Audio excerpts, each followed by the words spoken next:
The bell above the market square had barely finished ringing the hour when the ground began to shake. At first it sounded like distant thunder rolling in from the hills beyond Hollowmere, the kind of low rumble that made farmers glance skyward out of habit.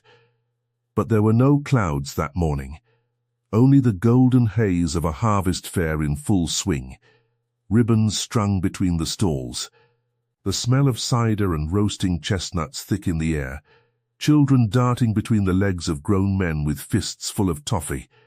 Then someone screamed, and the rumble became a roar, and the roar became 6 tons of panicked cattle breaking loose from the drovers' ropes at the top of the square.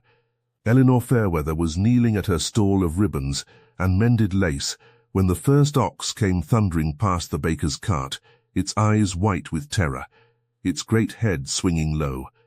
She rose without thinking, the way one rises from sleep at the sound of a child crying, before the mind has caught up to the body. All around her the fair dissolved into chaos.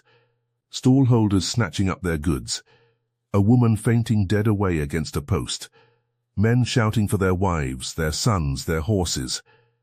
And in the middle of it all, not 10 paces from the oncoming herd, stood a little girl in a faded blue pinafore, frozen solid as a stone, watching the cattle come for her, as though she could not quite believe the world had turned so suddenly cruel. Nobody moved toward her. That was the thing Elinor would remember longest, longer even than the pain that came after, that in the space of 2 heartbeats, a crowd of perhaps 200 souls looked at that child and did nothing. A man near the girl grabbed his own son by the collar and hauled him backward, without so much as glancing at her. A woman clutched her basket to her chest and turned away, unable to watch. Even the drovers, men paid to master beasts twice their weight, had scattered toward the safety of the churchyard wall, shouting warnings that helped no one. Elinor did not remember deciding to run. She remembered only the feel of the packed earth under her boots, the basket of ribbons falling forgotten behind her, and the strange, narrowing tunnel of her vision that held nothing in it but the girl's small shoulders and the wall of horns and hooves closing the distance between them. She reached her with perhaps 3 seconds to spare. There was no time for grace, no time for anything but instinct. She threw her arms around the child and pulled her down into the lee of an overturned market cart, curling her own body over the small one like a shield of flesh and bone, and pressed her face into the dirt as the herd broke around them. The world became noise and dust, and the deafening drum of hooves. Something struck her shoulder with the force of a falling beam, a glancing blow from a beast's flank as it swerved to avoid the cart. And she felt herself lifted half off the ground and slammed down again, the breath driven from her lungs in one violent rush. She did not let go of the girl, even as pain exploded white and blinding through her arm, even as the animals thundered past close enough that she felt the heat of their bodies and the spray of dirt kicked up by their hooves. She kept her arms locked around that small, trembling form until the last of the herd had passed and the square fell, all at once, into a terrible ringing silence. For a moment nobody spoke. Then the girl began to cry, and the sound of it seemed to break some spell over the crowd. And suddenly there were voices everywhere, people rushing forward now that the danger had passed, as though courage were a thing that only arrived once it was no longer required. He had been watching from the rise above the square, where the road curved past the old chapel, and gave a clear view down over the market stalls. Julian Ashworth, 9th Duke of Thornfield, who had ridden into Hollowmere that morning to inspect the harvest tallies on his tenant farms, and had stopped, as he often did, to watch the fair from a comfortable distance rather than descend into the noise and press of common commerce. He had seen the herd break loose. He had seen, with a horror that turned his blood to ice, the child standing alone in its path. He had already spurred his horse forward, already begun the useless, desperate calculation of whether he could reach her in time, when he saw a woman in a green wool dress break from the crowd like an arrow loosed from a bow. He had never in his life seen anyone move like that, not with the studied grace of a dancer or the disciplined speed of a soldier, but with something rawer and more absolute, a kind of headlong surrender to the necessity of the moment that left no room for hesitation. He watched her reach the child. He watched her go down, watched the herd break around the wreck of the cart, and for 3 full seconds he was certain he had watched a woman die in the street to save a child she had never met. By the time he reached the square, dismounting before his horse had fully stopped, a small crowd had gathered around the overturned cart, and Elinor was being helped to her feet by a farmer's wife. Her arm hanging strangely at her side, her face grey with pain, but her eyes already searching the ground for the girl, who clung now to her skirts, and would not be pried loose even by her own weeping mother, who had come running from the cheese stall with her cap askew and her hands shaking too badly to manage the buttons of her own daughter's collar. "She's not hurt," Elinor said, before anyone had thought to ask her own condition. "Meg, she's not hurt, only frightened. Look at her hands, look. She's only scraped her palms where she fell." "And you," said a voice behind her, low and controlled in a way that cut through the general clamour of the square.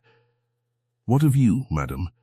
She turned, and found herself looking up into a face she did not recognize, though something in the quality of his coat, the fineness of the cloth even beneath the dust of the road, told her plainly enough that he was not a man of the village. He was perhaps 30, dark-haired, with the kind of composed stillness that some men wear like armour, and eyes that were, at that moment, fixed on her with an intensity that made her suddenly and acutely aware of the state of her dress, torn at the shoulder, streaked with dirt. One sleeve dark with blood she had not yet noticed was her own. "I am well enough, sir," she said, which was not entirely true, for her arm had begun to throb in a way that suggested it was not merely bruised, and the square had begun to tilt very slightly at the edges of her vision. "You are not," he said, and before she could protest he had caught her elbow, the uninjured one, she noted dimly. He had somehow known which was which, and was guiding her toward the bench outside the apothecary's shop, with an authority that brooked no argument. "Someone fetch Dr. Mercer, now, if you please." It was the "if you please" that struck her, even through the fog of pain and shock, the courtesy layered over the command, as though he expected to be obeyed not because he demanded it, but because it had simply never occurred to him that he would not be. She sat where he placed her, because her legs had gone strangely unreliable, and watched him kneel in the dirt of the square, heedless of his fine coat, to examine the graze on the child's palm, with a gentleness that seemed at odds with the granite set of his jaw only moments before. "You did not hesitate," he said to Elinor, without looking up from the child. It was not quite a question. There was no time to hesitate, she said. There was only time to run. There was time, he said, and now he did look up, and something in his gaze made the words land with unexpected weight. "I watched the whole square. There was time for 200 people to hesitate. You alone did not." She did not know what to say to that, so she said nothing, and looked instead at little Meg, who had stopped crying, and was watching the strange gentleman with the wide, unblinking curiosity of a child too young to understand yet that some men in fine coats commanded whole villages, and that this was one of them. Dr. Mercer arrived within minutes, breathless from hurrying across the square, and set about examining Elinor's shoulder with brisk, practiced hands, while the gentleman stood a few paces off, arms crossed, watching with an attention that Elinor found both unsettling and, in some manner she could not quite name, steadying, dislocated, the doctor pronounced, and a fair crack to the collarbone besides, though I don't think it's broken through. You'll want it set and bound, and rest, mind, no lifting, no needlework, not for a fortnight at the least. Elinor's stomach dropped at that, for needlework was precisely how she earned her bread, and a fortnight without it meant a fortnight without wages, and she had a younger brother at home who ate like a boy twice his age, and grew out of his boots faster than she could mend them. But she said only, "Thank you, Doctor, Mercer," because there was no use burdening a crowded square with the arithmetic of her poverty. The gentleman, however, seemed to hear the calculation anyway, or perhaps simply read it in the brief tightening of her mouth, for he stepped forward and said, in the same tone he might have used to order a horse saddled, "Send the account for her care to Thornfield, and see that she wants for nothing during her recovery. I will not have a woman go hungry for the crime of possessing more courage than the rest of this square combined." A murmur went through the small crowd that had gathered, and Elinor understood, with a slow and mortifying dawning, exactly who it was that had knelt in the dirt to examine a miller's daughter's scraped palm. "Your Grace," she said, and the words came out smaller than she intended. "I could not possibly accept. You saved a child's life at the certain cost of your own safety," he said, and there was something almost sharp in his voice now, though she understood, even in her confusion, that the sharpness was not directed at her. "You will accept a physician's bill and a fortnight's bread without further argument, or I shall be forced to conclude that you are as stubborn as you are brave, which I confess I am already beginning to suspect." There was, unmistakably, the faintest curve of something like humor at the corner of his mouth as he said it, and it undid her more thoroughly than any grand declaration could have done. This glimpse of a man beneath the title, dry and watchful and, for reasons she could not begin to guess, genuinely moved by what he had witnessed. He did not linger. A duke could not be seen to linger over a seamstress in a market square without setting the whole county talking, and he seemed to understand this even as some part of him plainly did not wish to leave. He bowed, actually bowed to her, in front of the apothecary's shop, in front of the baker and the cheese seller and half of Hollowmere, and said only, "I will send to inquire after your recovery, Miss Fairweather," she supplied. "Elinor Fairweather." "Miss Fairweather," he repeated, as though committing the name to some permanent ledger. Then he was gone, back to his horse, back up the rise toward the road to Thornfield, and Elinor sat on the bench outside the apothecary's with her arm bound in a sling, and her mind in an even greater disarray than her dress, while the whole square buzzed with the astonishing fact that the Duke of Thornfield had knelt in the dust for a seamstress's ribbon stall. She was 23 that autumn, though the years had taught her a great deal more than most women of her age were asked to learn. Her father had been a wheelwright, respected but never prosperous, and her mother had died when Elinor was 16, leaving her the sole guardian of a brother 8 years her junior, and a household that had, in the years since, survived largely on the strength of her needle and her nerve.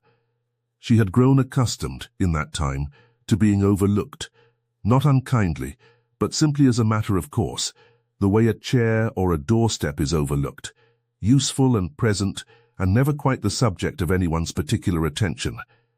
She had grown so accustomed to it, in fact, that the sensation of being watched so closely by a man of the Duke's consequence unsettled her far more than the Stampede itself had done.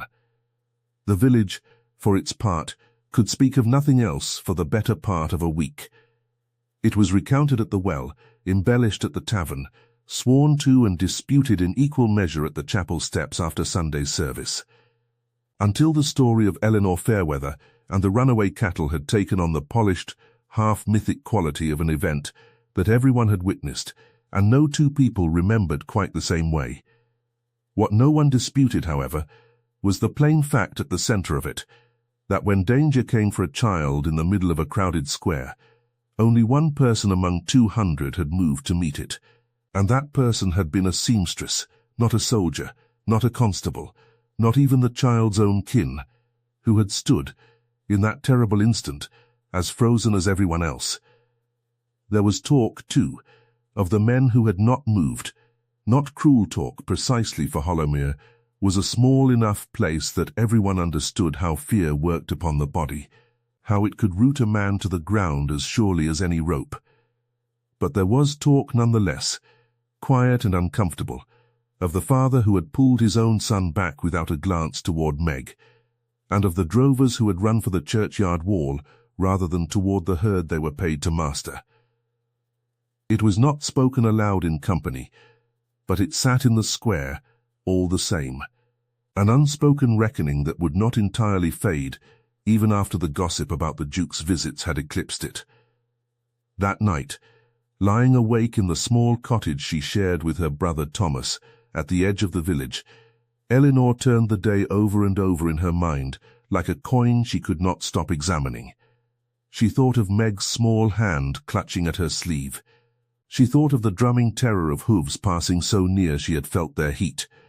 But mostly, against her better judgment, she thought of a pair of dark eyes fixed on her, with an intensity that had nothing to do with rank and everything to do with something rawer.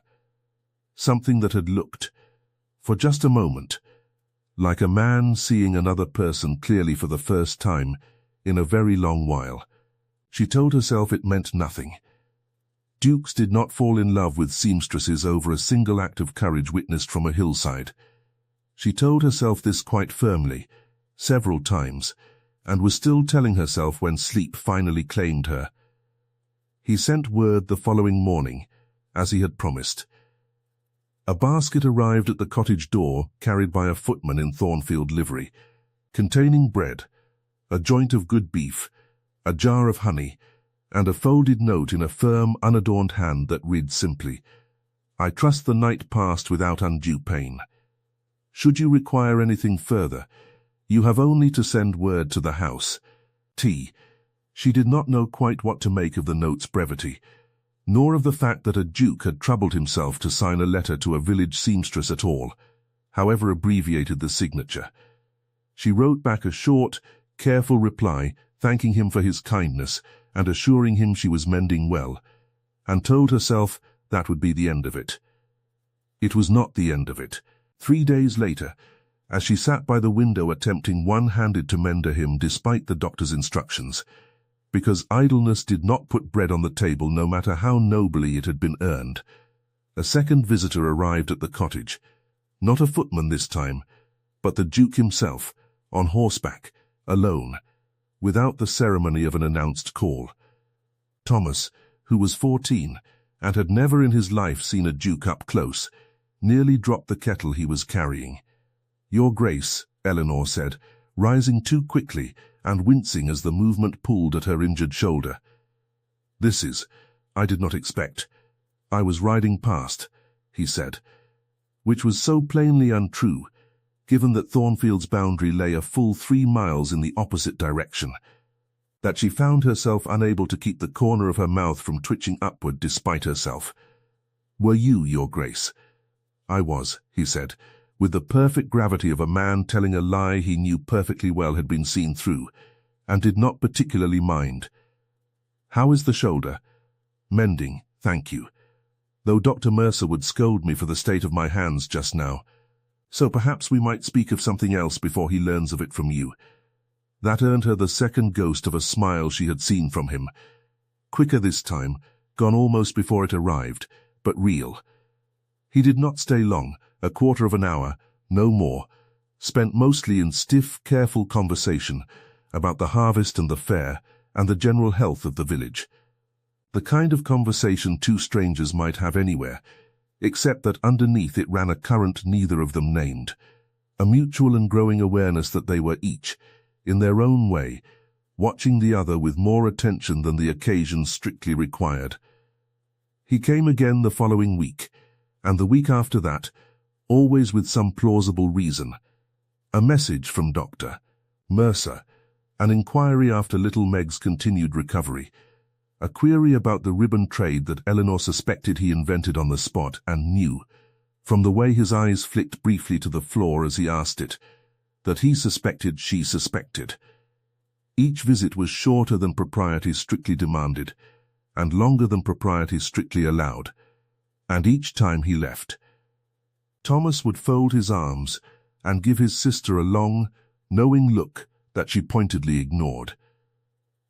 On one such visit, in the first cold week of true autumn, he arrived to find her not at her mending, but standing at the edge of the lane with a length of old blanket, trying one-handed, and with considerable difficulty to coax a half-starved dog out from beneath the hedge, where it had apparently been sheltering for some days. He dismounted without a word, and knelt in the mud beside her, and between the two of them they managed, after a quarter of an hour's patient coaxing, to draw the animal out and wrap it in the blanket, where it lay trembling and grateful against Elinor's knees. "You cannot keep it," she said to him, half laughing, half breathless. Before he had said a word, "I know precisely what you are about to offer." "I was going to offer nothing of the kind," he said, with a dignity that fooled neither of them. "I was merely going to observe that Thornfield's kennels are considerably better suited to a recovering animal than a cottage with a growing boy and a woman who is meant to be resting her arm. That is an offer, Julian. It is an observation," he said, "which you are of course entirely free to disregard." But the dog went to Thornfield's kennels within the week regardless, and returned, some months later, fat and glossy and devoted, to spend its days at the cottage door as though it had never known any other home. A small, silent testament to a pattern that was becoming increasingly difficult for either of them to deny, that he could not seem to help himself where her circumstances were concerned, and she could not seem to help herself where his company was concerned, however carefully each of them guarded against admitting as much. It was not only the grand gestures that built the quiet architecture of what was growing between them, but the smaller exchanges that neither of them thought to remark upon at the time. He learned that she read by candlelight long after Thomas had gone to bed, and began without comment to send books from Thornfield's library, not the improving sermons a lesser man might have thought suitable for a village seamstress, but novels, histories, a battered volume of poetry that had belonged, he admitted once, to his own mother, who had died when he was a boy, not much older than Thomas. She learned that he took his coffee black and disliked being read to, preferring instead the quiet of his own thoughts, and that he had a habit, when troubled, of pressing his thumb against the signet ring on his smallest finger, a tell she came to recognize long before he ever admitted to being troubled by anything at all. She learned, too, of the cousin he had lost, a boy of 9, fevered and gone within a week. In the winter 2 years past, a loss that had left him. By his own quiet admission one evening as the fire burned low, uncertain for a long while whether he was fit to be entrusted with the care of anyone at all, given how thoroughly he had failed to save the one child who had ever properly been his to protect. It explained, she thought, a great deal, the particular horror that had crossed his face when he spoke of watching Meg frozen before the herd, the fierce and immediate action he had taken to see the child cared for afterward, the care with which he now watched over every soul in his charge, as though daring the world to take one more thing from him unchallenged. "You could not have saved him," she told him gently, when he had finished. "A fever is not a thing any man can outrun, however fast he is." "I know that," he said. "I have told myself as much 1,000 times. It does not stop me watching for danger everywhere now, as though I might make up the debt by catching the next one in time." He looked at her then with an honesty that undid her more than any declaration could have. "I watched you catch it, Elinor, in that square, when I could not reach her myself. I have not been able to stop thinking of it since. Such moments accumulated slowly, the way frost accumulates on a window pane, each one small and separate and yet, taken together, forming something too intricate and too complete to have arrived by anything but design. Neither of them named it. Both of them, in their own private hours, understood exactly what it was. It was not, Elinor told herself, anything so foolish as courtship. A duke did not court a seamstress. But something was happening nonetheless, something built not from grand gestures, but from the accumulation of small honesties. The way he asked after Thomas's schooling and then, without being asked, arranged for the boy to be taken on as an apprentice to the estate's steward. Not as charity, he was careful to say. But because the boy had a quick mind for figures and Thornfield's books wanted a clerk, the way he noticed, on his third visit, that she favoured her left hand awkwardly for all tasks, and quietly had a proper sling made and sent from the town, sturdier than the makeshift one Dr. Mercer had provided. The way he listened, actually listened, when she spoke, rather than waiting with the polite impatience of men who considered a seamstress's opinions a kind of background noise to be endured. For her part, she found herself watching for things too, the particular way his composure cracked, briefly, when he spoke of his young cousin, who had died 2 winters past of a fever no physician could name. A loss she suspected explained something of the weight he carried, some private grief that made him watch children in danger with more than ordinary alarm. She found herself noticing that beneath the granite formality that the rest of the county seemed to accept as the whole of his character, there was a man who read late into the night, who preferred his own company to that of the fashionable friends who occasionally descended on Thornfield from London, who had, in 100 small ways, been lonely for a very long time, without quite admitting it to himself. It could not last, of course, this quiet accumulation of intimacy conducted in a cottage parlour, with the door left properly open, and Thomas hovering with transparent unsubtlety in the next room. Hollowmere was a village, and villages talked, and it was not long before the talk reached ears that were not inclined to be generous about it. Lady Cordelia Ashe was the daughter of the county's other great house, a woman of considerable beauty and considerable ambition, who had spent the better part of 2 seasons cultivating an understanding with the Duke of Thornfield that she considered, by any reasonable calculation of rank and expectation, practically settled. She heard of his visits to the seamstress's cottage from her maid, who had heard it from the baker's wife, who had heard it from half the village, and she did not receive the news with anything like equanimity. "It is only gratitude," she said to her companion, Miss Pruitt, with the particular brittleness of a woman convincing herself of something she does not entirely believe. The girl performed some small service for a tenant's child. His Grace is scrupulous about such things. It means nothing.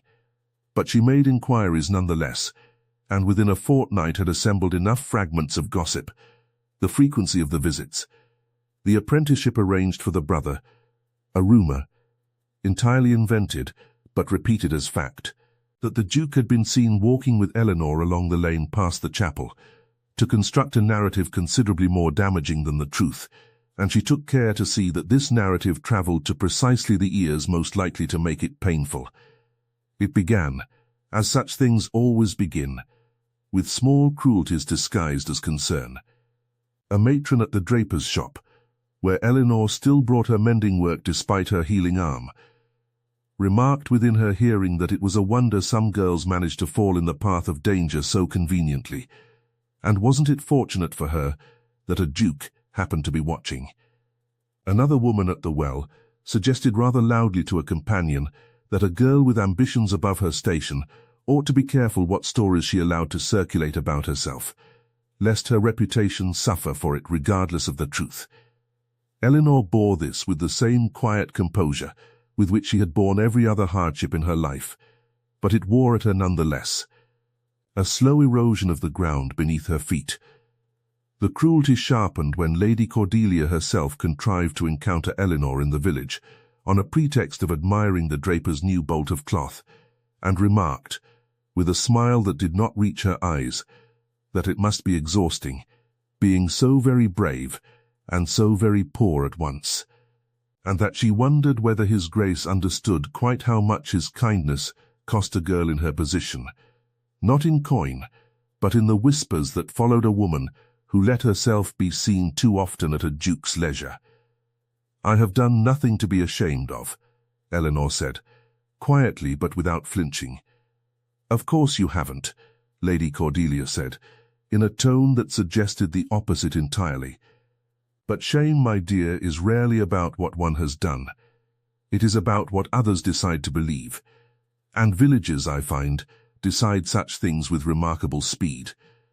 There were smaller cruelties too, the kind that did not announce themselves as cruelty at all.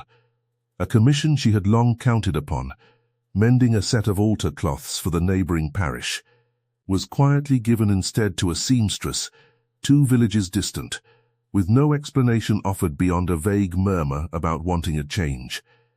An invitation to stand as godmother to a friend's newborn daughter, extended warmly in the autumn, was never followed up in the winter, and when Elinor inquired gently after it, she was met with an awkward silence that told her more plainly than words could have done exactly what had shifted. She was not accustomed to being courted by fortune, and so she bore these small withdrawals without much outward complaint. But she felt each one nonetheless, a slow accumulation of proof that Lady Cordelia's warning had not been idle. The words lodged themselves in Elinor like splinters, working their way deeper the longer she left them unattended. She began, in the weeks that followed, to find reasons to be absent when the Duke called. An errand in the next village, a sudden press of mending work that could not wait. Not because her feelings had changed, but because she had begun to understand, with the particular clarity of a woman who had spent her whole life calculating exactly how much the world would allow her, precisely how much this was likely to cost her, and how little of that cost would ever touch him. He noticed, of course, he was not a man given to missing what stood plainly before him, whatever his blindness to subtler currents of feeling. And after the 3rd visit in a row that found the cottage occupied only by an increasingly awkward Thomas, he rode into the village proper and sought her out directly, finding her at last outside the chapel, where she had gone to lay flowers on her mother's grave. "You have been avoiding me," he said, without preamble, in the direct way that she had come, over the preceding weeks, to recognize as entirely characteristic of him. "I have been busy, Your Grace." Elinor, it was the first time he had used her given name without title or formality, and it landed between them with the weight of a door opening. "Tell me the truth, or tell me nothing at all, but do not tell me you have been busy when I can see plainly that something has wounded you." So she told him, not all of it, not the crueler particulars, but enough. The whispers, the narrowing of eyes when she passed, the cold, precise cruelty of Lady Cordelia's smile. "I will not be the cause of scandal touching your name," she finished, "when I have no means to weather scandal touching my own. You may ride away from this village whenever you please, Your Grace. I cannot." For a long moment he said nothing, and she watched something move across his face that she had not seen there before. Not anger, though there was anger in it, but something closer to shame. The particular shame of a man realizing that his own carelessness, however well-intentioned, had cost another person a price he himself would never be asked to pay. "I have been thoughtless," he said finally. "I came to your door because I wished to, without weighing what my wishing would cost you. That was unforgivably selfish of me, and I am sorry for it." It was not the apology she had expected, not a retreat, but an acknowledgement, direct and unflinching, of exactly where the fault lay. It should have comforted her.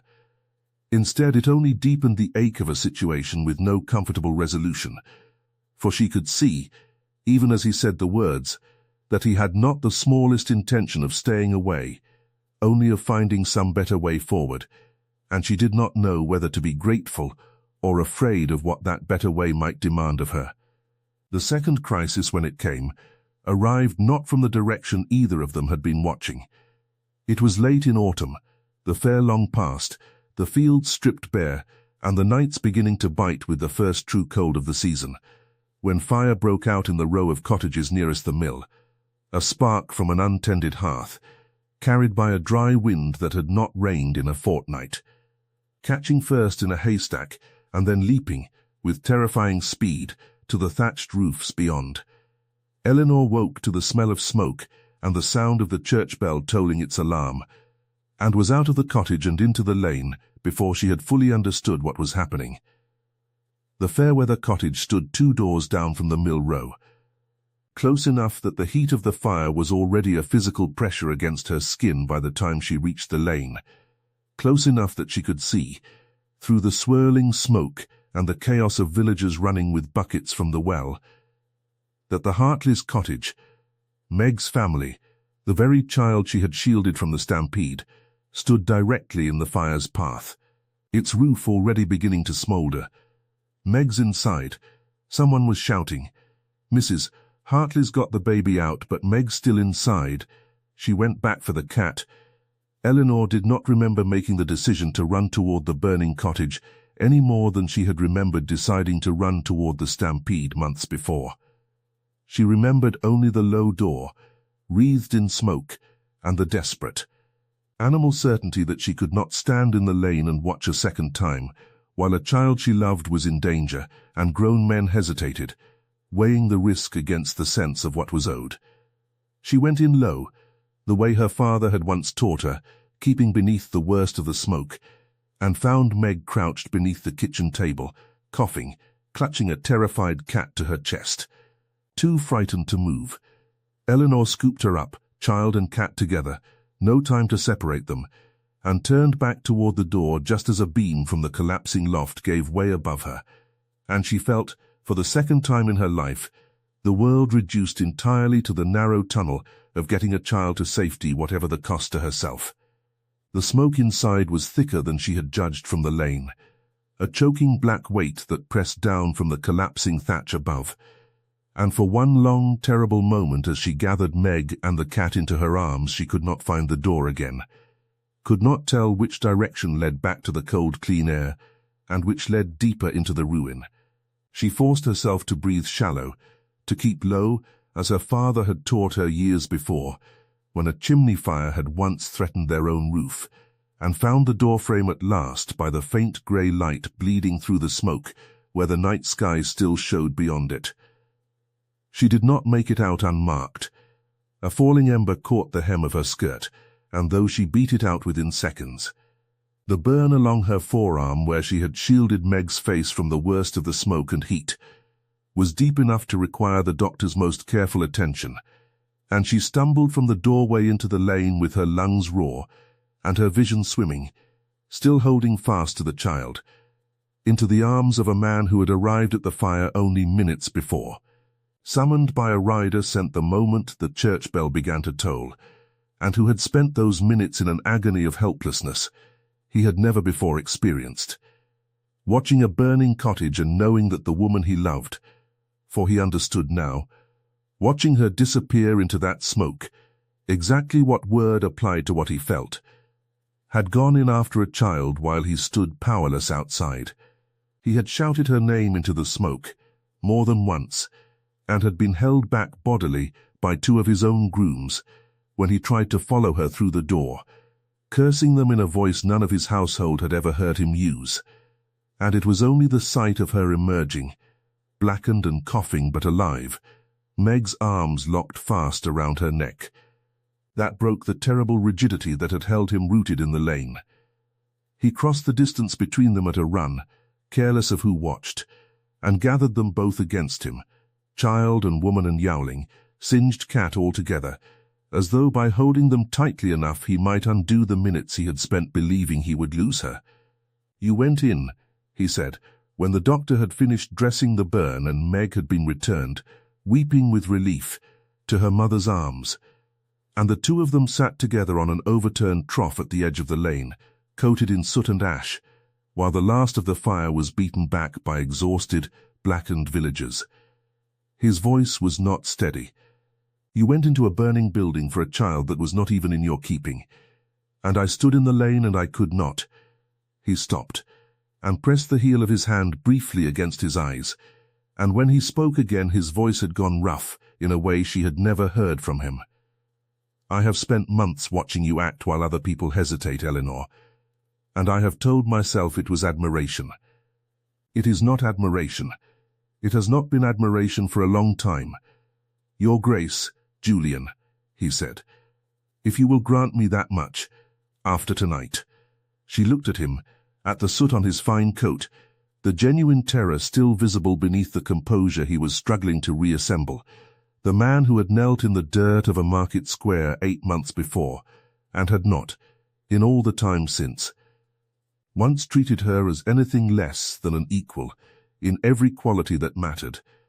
And something in her, some last careful wall built of caution and class, and the certain knowledge of how much the world would cost her for wanting this, finally gave way. "Julian," she said, and it felt like stepping off a cliff she had been circling for months, uncertain whether there was ground below. There was ground. He took her uninjured hand in both of his, careless of the ash and grime coating them both, and said, with a gravity that left no room for misreading, "I do not care what Lady Cordelia whispers, or what the county decides to believe. I have watched you save 2 lives now at the certain cost of your own safety, and I will not spend one more day pretending that what I feel for you is anything other than what it plainly is. I love you, Elinor Fairweather.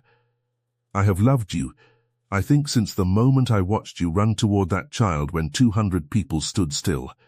Whatever it costs, my standing, the Count's approval, Lady Cordelia's good opinion, which I confess I have never much valued, I would rather pay it than spend my life wondering what I might have had if I had been braver about saying so." She wept then, finally, after months of careful composure, not from pain, but from the sheer released weight of it, and he held her there in the smoke-stained lane amid the wreckage of a fire that had nearly cost them both everything, and neither of them cared, in that moment, who among the gathered villagers saw. Someone did see, of course, half the village, in fact, exhausted and soot-streaked from fighting the fire, who would carry the story of what they had witnessed to every corner of the county before the week was out, and this time the story that travelled was not the cruel, twisted narrative Lady Cordelia had constructed, but the plain and undeniable truth that the Duke of Thornfield had declared. His love, in the open street, for the seamstress who had twice run into danger while braver-seeming men stood still. What followed in the weeks after was not without its difficulties. There were relations to be informed, arrangements to be made, the ordinary machinery of a duke's marriage to be set in motion, and not everyone received the news with grace. Lady Cordelia, when she heard it, said nothing publicly beyond a tight, correct expression of good wishes, though those who knew her best understood the cost that composure required. But the county, on the whole, proved kinder than either Elinor or Julian had dared to hope, for there is a particular kind of story that even the most rigid society finds difficult to condemn outright, a story of plain, undeniable courage, witnessed by too many people to be dismissed as rumor, rewarded at last by a man too honest to pretend indifference, simply because propriety demanded it. Before the wedding, however, there came a smaller ceremony, one that mattered to Elinor a great deal more than she admitted aloud, and which Julian had arranged with a care that told her, better than any letter, exactly how well he had come to understand her. On the first market day of the new year, with the square restored to its ordinary bustle of stalls and ribbons and the smell of roasting chestnuts, the Duke of Thornfield rode down from the rise where he had once watched a stampede break loose, and this time he did not stop at a distance. He rode directly into the center of the square, drew his horse to a halt before the assembled crowd, and dismounted in full view of every stall-holder, every farmer's wife, every man who had once frozen at the sight of a child in danger, and every soul who had since wondered, in the quiet of their own conscience, what account might be given for that stillness. He called for silence, and silence came, for a duke does not often address a market square in person, and curiosity alone would have commanded it even without the natural authority of his bearing. "Some months ago," he said, his voice carrying clear and even across the square, "I stood on the rise above this market and watched a herd break loose among you. I watched 200 people, myself included, for I confess I was too far to reach her in time, stand still while a child stood alone in the path of danger. I watched one woman among you all choose otherwise." He turned and found Elinor where she stood at the edge of the crowd, color rising in her face at being so suddenly and publicly the subject of every eye in the square. I have spent the months since trying to find some fitting way to honor what I witnessed that day, and I have concluded that there is only one honor worth offering a woman of such courage, which is the whole and undivided truth of what I feel for her, spoken plainly, before the very people who watched her earn it. He crossed the square to where she stood, and there, before the baker and the cheese seller and the drovers who had once fled for the churchyard wall, and the father who had pulled his own son back without a glance for another man's child, he went down on one knee in the dust of the market square, the same dust in which she had once thrown herself to shield a stranger's daughter, and asked her, in front of the whole of Hollowmere, to be his wife. There was a silence, brief and complete, and then the square erupted into a sound Elinor would remember for the rest of her life, not the polite applause of a fashionable drawing-room, but the full-throated cheer of a village that had watched, over the course of a single year, one of its own overlooked and unremarkable daughters, proven to be the bravest soul among them. Honored at last by a man who had seen everything and looked away from nothing. The wedding, when it came in early spring, was held not in the grand chapel at Thornfield, as tradition and rank might have dictated, but in the small village church at Hollowmere, at Elinor's quiet request, so that the whole of the village might attend, every stallholder and farmer's wife who had once whispered doubt, every man who had frozen in the square that day, all of them welcomed without reproach, for Elinor had never been a woman inclined toward petty vindication, only toward the quiet insistence on being seen clearly for who she was. Meg, now 6, and entirely unafraid of dukes, insisted on walking just ahead of the bride down the aisle, scattering handfuls of late-blooming violets with the fierce concentration of a child who understood, in whatever way a 6-year-old understands such things, that this day belonged in some essential part to her. And at the front of the church, waiting, stood Julian Ashworth, 9th Duke of Thornfield, who had once watched a woman run toward danger, while an entire square stood frozen, and who understood, as she came toward him now in the plain, unadorned dress she had sewn herself, because she trusted her own hands more than any modist's, that he was not marrying a seamstress who had happened to catch a duke's eye through one extraordinary act of courage. He was marrying the only person he had ever known, who met every crisis of her life the same way, without hesitation, without calculation of cost, moving toward what needed doing while the rest of the world stood still and watched. He had seen everything. That day in the market square. He had seen it every day since, in 100 smaller ways that never made it into the stories the village would tell for years afterward, in the patience she showed his tenants, the honesty she offered even when a comfortable lie would have served her better, the steady, unshowy courage that asked for no audience and no reward. And as she reached him at last, and placed her hand in his before the whole assembled village that had once been too afraid to move, he understood that he had spent his whole life waiting, without knowing it, for exactly this. Not a woman who fit neatly into the shape rank and fortune demanded, but one who had shown him, in a single unguarded moment of danger, precisely the kind of heart he had given up, hoping to find.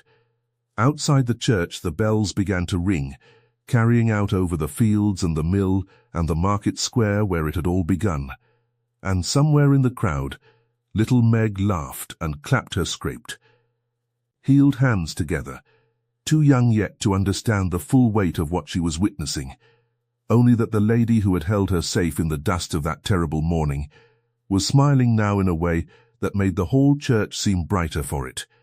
They rode away from Hollowmere that evening, in the golden hush of early spring, past the market square where the Stampede had once thundered through, past the mill row where the fire had nearly taken everything, and Elinor looked back once at the village that had given her both the worst fear of her life and the truest happiness she had ever known, and found that she did not need to hold on to the fear any longer. It had done its work. It had shown a duke exactly who she was, in the one moment that mattered most, and it had asked nothing of her in return except the courage she had always, quietly, without ever seeking praise for it, possessed. Behind them, the village settled back into its ordinary rhythms, the way villages do. The extraordinary folded gently back into the fabric of daily life, until it became simply a story told to children on winter evenings. The tale of the seamstress who ran when no one else would, and the Duke who never once looked away.